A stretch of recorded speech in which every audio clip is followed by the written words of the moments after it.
Yo, what's going on, guys? It is time for another reaction video, and I'm going to be doing a video from the YouTube channel Geography Geek. So if you like this video and you want to see more of it, please do go check out Geography Geek's YouTube channel and check out some of their other videos. With that being said, this one is Peru's geography is crazy. Let's see how crazy it really is and what they mean by that. Let's get straight into it.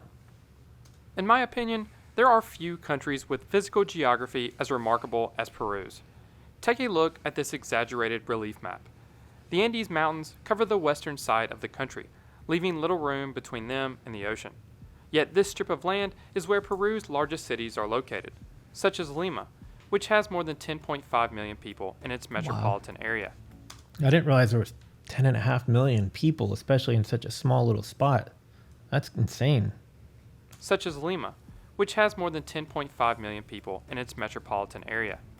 This narrow coastal strip that Lima sits on is a desert. As you move farther east, the elevation rises, and as you'd expect, the temperature cools. This eventually turns to steppe. As you keep going up in elevation, it transitions to tundra. But the other side of the Andes and the Central Valleys to an extent receive significantly more rainfall. As you go down the mountains, the short grasses of the tundra turn to taller grasses and shrubs, eventually turning to a subtropical forest, and then rainforest at the lowest elevations. Interesting. The country is home to 13 of the world's 30 climate zones. By some accounts, that puts it tied for fourth as the most climatically diverse country in the world, tied with Mexico and only sitting behind countries much larger in size, the US, China, and India. The majority of the Amazon rainforest is of course in Brazil, at 58%. But the country with the next highest percent of the rainforest is Peru. That's something I didn't know at all. Every time I think of the rainforest, I've always thought of Brazil. I did not realize part of it was also in Peru. 58%. But the country with the next highest percent of the rainforest is Peru, at 13%. Only about 10% of Peru's population live in this region. The largest metropolis in the Peruvian Amazon is Iquitos, which is home to around 500,000 people. It is also the largest city in the world that cannot be reached by road. It is accessible only by river and air. This region is home to thousands of different animals.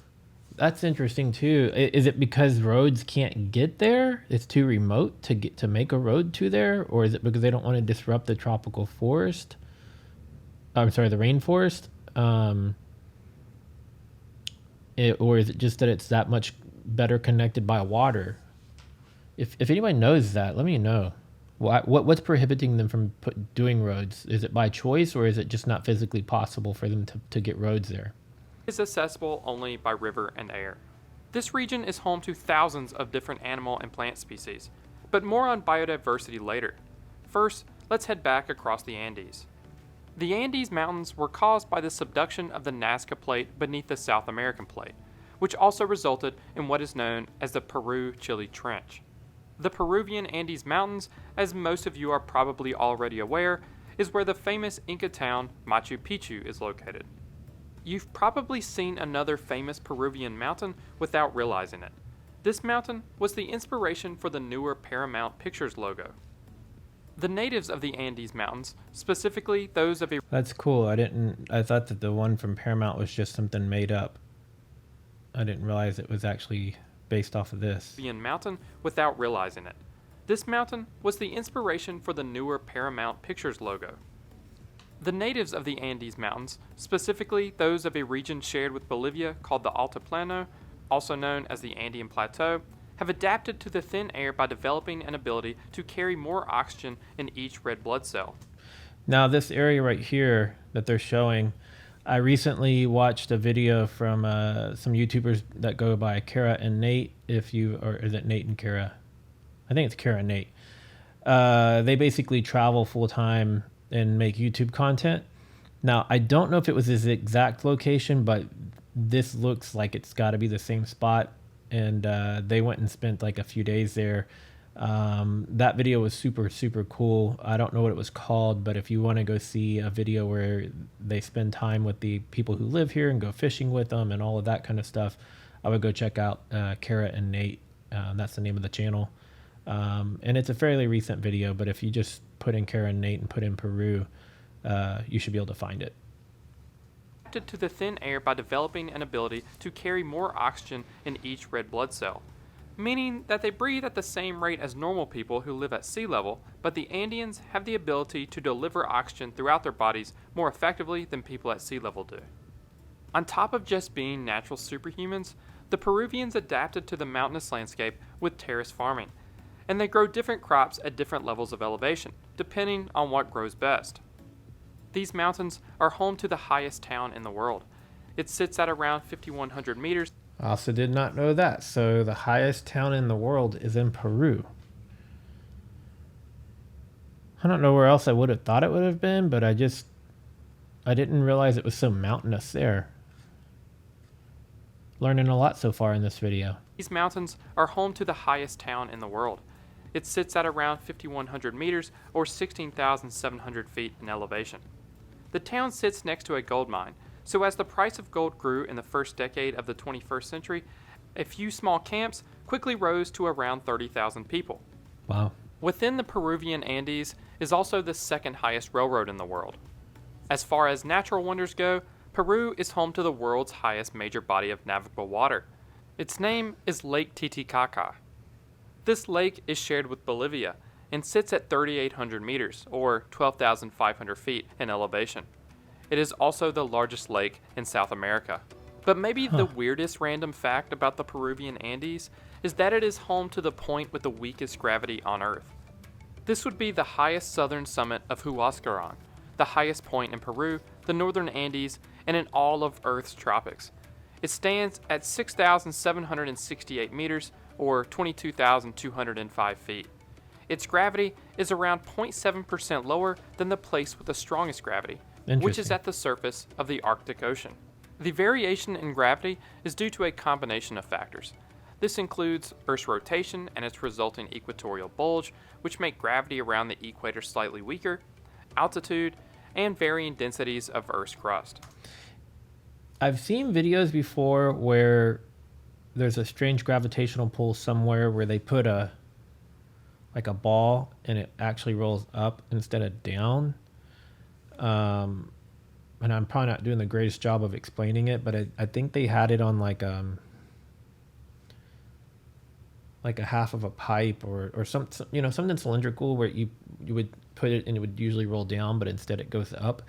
I'm wondering if this is that same spot because of the gravity being so low. If anybody knows what I'm talking about, tell me in the comments if you even have any clue at all what I'm talking about.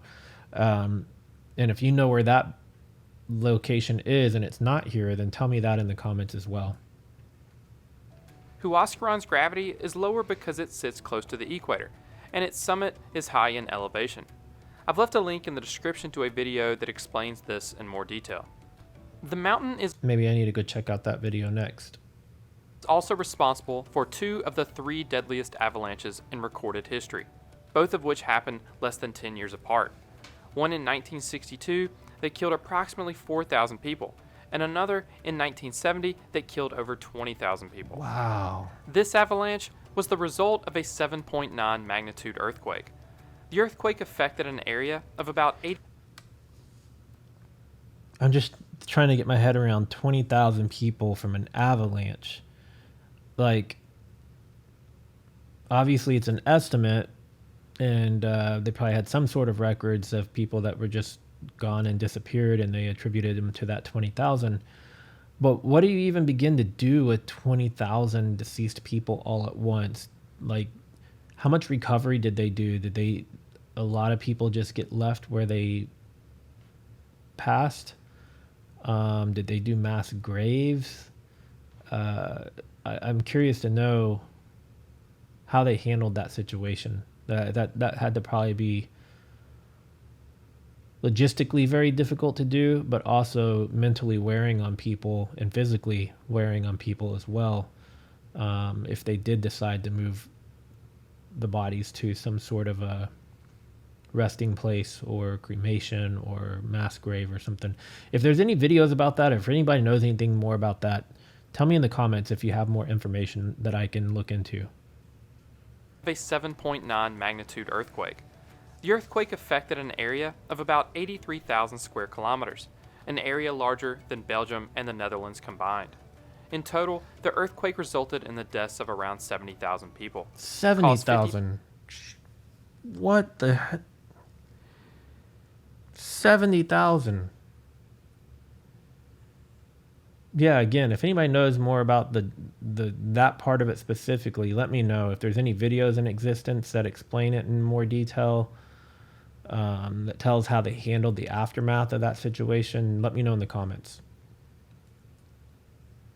In total, the earthquake resulted in the deaths of around 70,000 people, caused 50,000 injuries, destroyed roughly 200,000 homes and buildings, and left approximately 800,000 people homeless. Shit. The country is prone to earthquakes because of the convergent boundary that the country sits on. This has also created volcanoes. Peru has 31 volcanoes, 16 Wow. of which are active. This zone is part of the larger region called the Ring of Fire, a horseshoe-shaped belt around the Pacific Ocean, where volcanoes and earthquakes are common. The Andes create what is called a rain shadow effect. Moist air is blown from the east. That moisture essentially becomes trapped in the mountains, resulting in the arid landscape on the other side. Though another reason for the aridity is the Humboldt Current, also known as the Peru Current. Air moving north is cooled by the cold water current, conditions that result in low precipitation. Though interestingly, it generates fog. This also inhibits the formation of tropical cyclones. It makes little difference, but what parts of the arid coast belong to what desert are different depending on who you ask. Some say the entire Peruvian desert is the Sechura, while others say that it meets the Atacama within its borders. The lowest point in Peru, and all of the southern tropics for that matter, is located within the desert. The lowest point is 34 meters or 112 feet below sea level. The Peruvian desert is also home to the famous Nazca lines. Because of its isolation and the dry, windless, stable climate of the plateau within the desert where the lines are located, they have mostly been preserved naturally. This climatic diversity of Peru has of course resulted in diversity of plant and animal life. Peru is the 5th most biodiverse country in the world. The only countries with more native plant and animal species are Brazil, Indonesia, Colombia, and China, 2 of which are significantly larger countries. Peru is home to 18.1% of all bird species on Earth. Wow. The only country with more is Colombia at 18.3%. There are more than 17,000 species of butterflies in the world, and Peru holds the largest number of them, with more than 4,000 species. Man, they got everything. With over 700 different varieties of fish and 400 varieties of shellfish, the waters off Peru's coast is a highly diverse ecosystem on its own. It's also one of the most successful commercial fisheries in the world. This is largely due to the previously mentioned Humboldt Current. The current causes a welling up of marine and plant life on which the fish feed. But every 3 to 7 years, the weather event El Niño negatively impacts fish abundance and distribution. El Niño is a band of warm ocean water that disrupts the flow of the Humboldt Current, destroying the feed for fish. Peru has a lot of other interesting features relating to its physical geography. Here are a few not already mentioned.